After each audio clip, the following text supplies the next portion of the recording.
मला असं वाटतं तो व्हिडिओ जो मी पोस्ट केलेला आहे माझ्या फेसबुक पेजवर तो अतिशय स्वयंस्पष्ट असा व्हिडिओ आहे।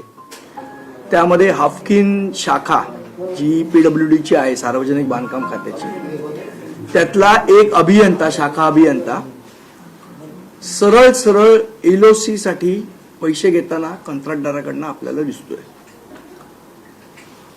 आता LOCचा अर्थ आहे लेटर ऑफ क्रेडिट, म्हणजे सार्वजनिक बांधकाम खात्यासाठी जो शासनाकडनं निधी आणायचा आहे त्या निधीची टक्केवारी ही आधीच कंत्राटदाराकडनं गोळा केली जाते आणि त्यामध्ये तो आपल्याला सांगताना दिसतोय की जी LOCची जी टक्केवारी आहे त्याच्यामध्ये 2,80,000 रुपये तो घेताना आपल्याला दिसतोय। हा एका कॉन्ट्रॅक्टरकडनं, त्याचं कामही छोटं होतं काम, त्या कॉन्ट्रॅक्टरकडनंही पैसे घेताना दिसतोय। अशा अनेक कॉन्ट्रॅक्टरकडनं हे पैसे या अभियंत्यांकडनं जमा केले जातात। फक्त निधी आणायचे, हे जे पैसे तो जमा करतोय हे फक्त तो LOCचे म्हणून सांगतोय। बाकी त्याला जेव्हा विचारतात की एक्झिक्युटिव्ह साहेबांचा हिस्साचं काय, तेव्हा तो म्हणतो की एक्झिक्युटिव्ह साहेबांचा हिस्सा वेगळा। माझ्याकडे एक्झिक्युटिव्ह सुद्धा व्हिडिओ आहे आणि डेप्युटीचा सुद्धा व्हिडिओ आहे, ते मी कालांतराने आपल्यासमोर आणीनच। आज सुरुवातीला आम्ही शाखा अभियंताचा फक्त हा व्हिडिओ आपल्यासमोर आणला आहे आणि त्याच्यामध्ये त्याला विचारतात ते एक्झिक्युटिव्ह साहेबांचे किती टक्के द्यायचे, तो म्हणतात ते तुम्हाला मी नंतर सांगेन। PWD मध्ये आजच भ्रष्टाचार होतोय का, तर नाही, याच्या आधीही होतोय। पण ज्या भ्रष्टाचाराची पातळी ही भयावह पद्धतीने, राक्षसी पद्धतीने वाढत चालली आहे असं मला संबंधित कंत्राटदारांनी सांगितलं। म्हणजे त्यांनी मला जे सांगितलं ते मी तुम्हाला सांगतोय। त्यांनी मला असं सांगितलं की पहिले कामाची एक फिक्स अमाऊंट असायची, समजा काय 1 कोटीचं काम असेल तर त्याचे काय 5%, 10%, 12% जे काय ते फिक्स असायचे सगळे। आता शासनाचा निधी आणण्याचे पैसे वेगळे, वर्क ऑर्डरचे पैसे वेगळे आणि वर्क ऑर्डर एक्झिक्युटिव्ह झाल्यावर जे पेमेंट निघतं PWDचे त्याचे पैसे वेगळे। इतका उघड पद्धतीने हा भ्रष्टाचार चाललेला आहे आणि त्याच्यामध्ये त्यांनी मला जे सांगितलं ती माहिती अजून धक्कादायक आहे। त्यांनी सांगितलं समजा 1 कोटीचा फंड आला तर त्याच्यामध्ये काय सगळ्यांचे पैसे पूर्ण होत नाहीत, ठराविक लोकांची रक्कम, मग त्यामध्ये कंत्राटदारांची बोली लागली जाते। म्हणजे एक कंत्राटदार म्हणतो की माझं पेमेंट काढा, मी तुम्हाला X अमाऊंट देईन। दुसरा कंत्राटदार म्हणतो माझं पेमेंट काढा, मी तुम्हाला X+1 अमाऊंट देईन। तिसरा कंत्राटदार म्हणतो माझं पेमेंट काढा, मी तुम्हाला X+2 अमाऊंट देईन। म्हणजे जो बोली जास्ती लावतो त्या कंत्राटदाराचे पेमेंट त्याच्यामध्ये होते। तर याच मध्ये वरळीमध्ये तुम्हाला माहित असेल तर पोलीस कॅम्प एरिया आहे। या पोलीस कॅम्पमध्ये माझ्याकडे 10 कंत्राटदारांची लिस्ट आहे, यांची बोगस बिलं, म्हणजे काम केलेलं नाही पण त्यांचं पेमेंट झालेलं आहे। आता हे बोली सर्वात जास्ती कोण लावू शकतं, तर बोली असे लोक लावू शकतात ज्यांनी कामच केलं नाही, फक्त बिल टाकलेलं आहे। म्हणजे काम न करता फक्त बिलाचे पैसे उचलतात, त्या कंत्राटदाराच्या मध्ये त्यांची जी आहे ती बोली सर्वात जास्ती लागते, कारण त्यांना काही काम केलेलं नसतं, फक्त पैसे आणणं आणि कमिशन देणं। आता जवळजवळ 10 कंत्राटदारांची मिळून एक 5 कोटीची रक्कम डिस्ट्रीब्यूट झाली, त्याचे डिटेल मी तुम्हाला देतो। एक आहे पसाळकर इन्फ्रा, त्यांचं टोटल बिल अमाऊंट होतं 44,21,135 रुपये। त्यांना चेक इश्यू केला गेला 41,12,363 रुपयाचा। दुसरे कंत्राटदार आहेत आदर्श विजय निकम, यांची बिल अमाऊंट आहे 22,75,006 रुपये। त्यांना चेक इश्यू केला गेला 21,20,770 रुपयाचा। तिसरे कंत्राटदार आहे साई प्रसाद एंटरप्राइजेस, यांचं टोटल बिल होतं 22,63,050 रुपये। त्यांना चेक दिला गेला 21,06,496 रुपये।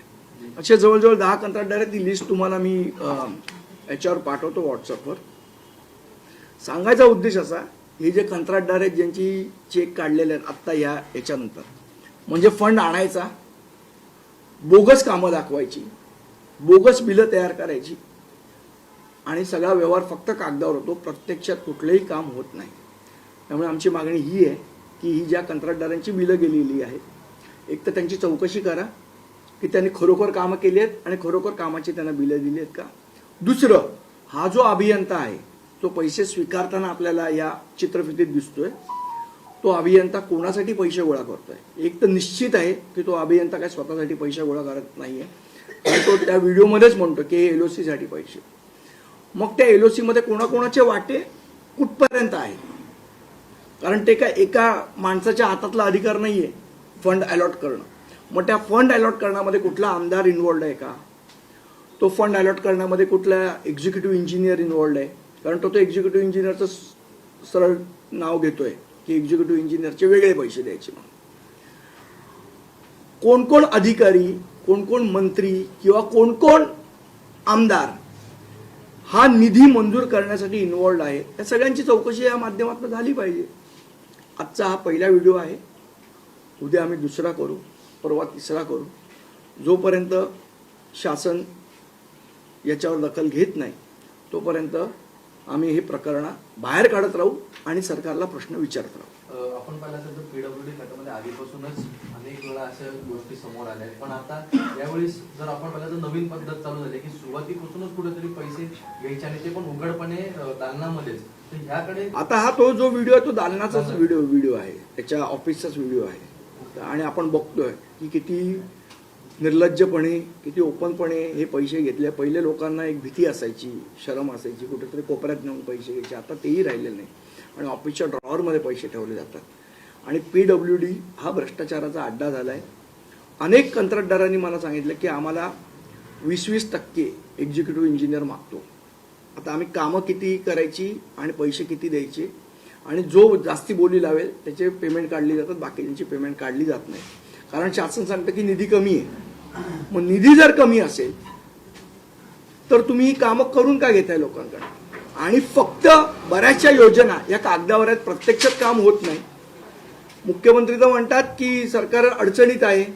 मग हे असे पैसे जर लोकांचे वाया जाणार असेल तर मग त्या पैशाचा अर्थ काय. मुळात प्रश्न हाच उठतो, तुम्ही असं तुमच्या एक्सपोजमध्ये म्हटलंय की योजनांसाठी पैसा नाही, मात्र इकडे पैसा झिरपला असतो मला वाटतं. या झिरपल्यामुळेच योजनांसाठी पैसा महाराष्ट्रात नाही असं मला वाटतं. निश्चित मला असं वाटतं हे एका खात्याचं आपण बघतोय, हे आपल्याकडे आलेले पुरावे असं किती खात्यांमध्ये चाललंय. आणि PWDचा भ्रष्टाचाराचा महासागर झालेला आहे. आज ही परिस्थिती मी तुम्हाला दाखवली ही मुंबईतली आहे, पण अशीच परिस्थिती तुम्ही ऑल ओव्हर महाराष्ट्र कुठेही गेलात तरी सार्वजनिक बांधकाम खात्यात हीच परिस्थिती आहे. कामं ॲडव्हान्समध्ये केली जातात आणि मग मंजुरीला जातात. त्यामुळे मला असं वाटतं की हे प्रकरण आपल्यासमोर मांडलंय. विधानसभेचं अधिवेशन चालू आहे, त्याच्यावर आमच्या जे सन्माननीय आमदार निवडून गेलेले आहेत त्यांनी चर्चा करणं आवश्यक आहे, आणि याच्यावर न्याय हा शिवेंद्रराजे भोसले साहेबांनी दिला पाहिजे. शेवट आम्ही त्यांना छत्रपतींचे वंशज मानतो, त्यांच्या खात्याकडनं ही अपेक्षा आम्हाला निश्चित नाही. तुम्ही जो व्हिडिओ पोस्ट केलेला आहे या शाखा अभियंत्याचं नाव, कारण सगळ्यात महत्वाचं की हे वरळीतलं प्रकरण आहे, त्याच्यामुळे आता विधिमंडळाचं अधिवेशन सुरू आहे, आदित्य ठाकरेंकडनं तुम्ही ही अपेक्षा व्यक्त करता. निश्चित कुठले आमदार असो त्यांनी हा प्रकरण उचललं पाहिजे. हे वरळी आणि हाफकिन इन्स्टिट्यूटच्या इथली जी शाखा आहे सार्वजनिक बांधकाम तिथला हा व्हिडिओ आहे. त्याचं अभियंत्याचं नाव मला वाटतं विनोद धुमाळ आहे. तर चौकशी करावी ही अपेक्षा आहे. उद्या आम्ही एका डेप्युटी इंजिनियरचा पण व्हिडिओ आहे आमच्याकडे, तो उद्या आम्ही पोस्ट करू. संदीपजी, तुम्ही ज्या पद्धतीने सगळे व्हिडिओ दाखवताय, महेंद्र दळवींचा एक व्हिडिओ तसंच अंबादास दानवेने दाखवला. एकीकडे तुम्ही हा व्हिडिओ दाखवला, निधीसाठी पैसे अपुरे पण दुसरीकडे अधिवेशन सुरू आहे. पहिल्याच दिवशी 75 कोटींच्या पुरवण्या मागण्या. या पुरवण्या मागण्या कशासाठी आहेत. हाच निधी टाकायचा आणि यातनंच पैसे खायचे, याच्यासाठी ज्या पुरवण्या मागण्या आहेत ना, दुसऱ्या कशासाठी आहेत. जर सरकार पुरवण्या मागण्या करते 75,000 कोटीच्या, ह्यातले किती पैसे खरोखर कामासाठी वापरले जाणार आहेत आणि किती नुसते बिलासाठी. आता मला बघायचं की त्या 75,000 कोटीमध्ये सार्वजनिक बांधकाम खात्याचे किती पैसे आहेत. तोही संशोधनाचा विषय आहे आणि तो तपासावा लागेल. आणि मला असं वाटतं विधिमंडळात जे लोकांनी निवडून दिलेले आमदार आहेत ते हे याचा गांभीर्याने विचार करतील नाही, पण तुम्ही जो आता व्हिडिओ दाखवताय सार्वजनिक बांधकाम विभागाचा जरी असला तरी बाकीच्या विभागात देखील अशाच पद्धतीचं आहे का? आणि ज्या पद्धतीने माझ्या माहितीप्रमाणे आहे, पण अजून माझ्याकडे व्हिडिओ आला नाही. तुमच्या माध्यमातून आव्हान करीन, ज्यांना जी माहिती आहे त्यांनी ती लोकांचं आणावी आमच्याकडे, आम्ही निश्चितपणे लोकांसमोर मांडू ती. तर दुसरीकडे असं देखील सांगितलं जाते की वारंवार की ऍडव्हान्स जी कामं केली जात आहेत ती जनतेसाठी केली जातात, मात्र त्याची टेंडर न निघता पण अशी काही कामं निघाली आहेत का? निश्चितपणे निघालेली आहेत. मी आता लिस्ट वाचून दाखवली तुम्हाला.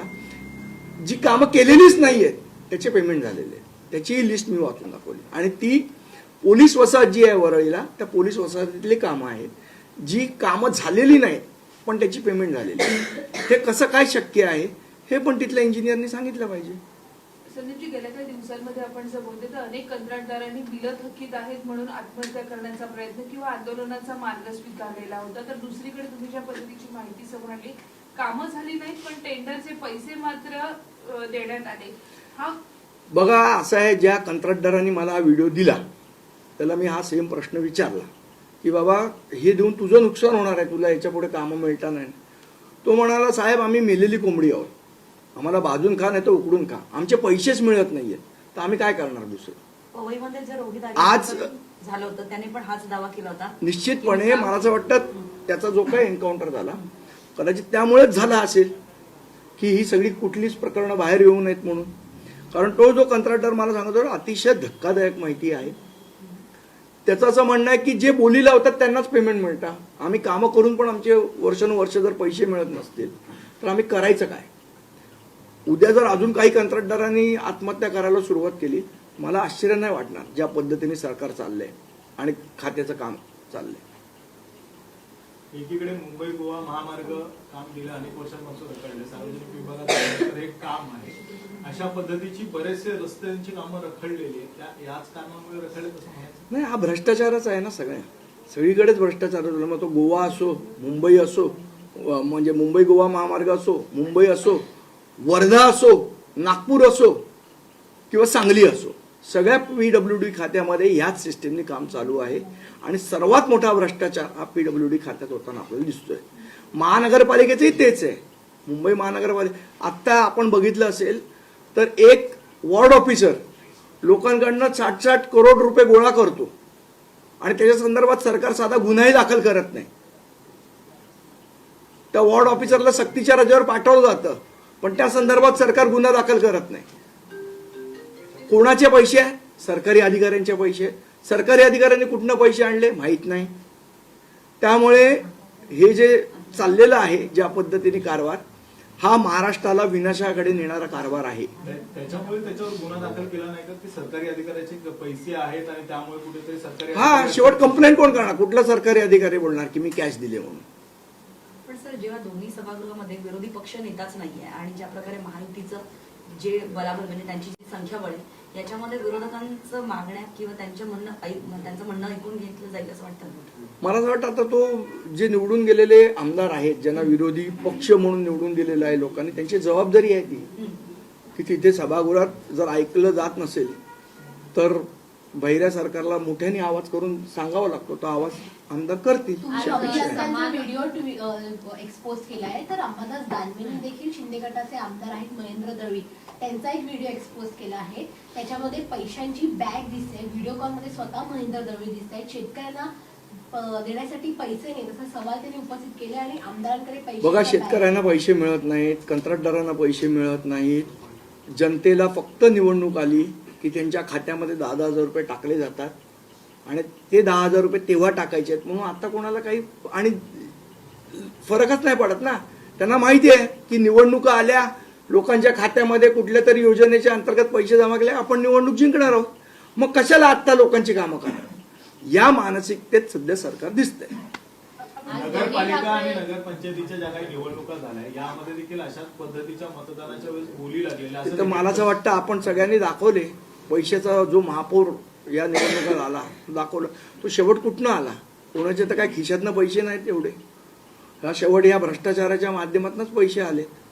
मला असं वाटतं याची सखोल चौकशी करण्याची हिंमत सरकारमध्ये आहे का हे आपल्याला तपासावं लागेल. म्हणजे असं म्हणायचं की येणाऱ्या महानगरपालिकेमध्ये पण असं पैशाचा पाऊस पडेल.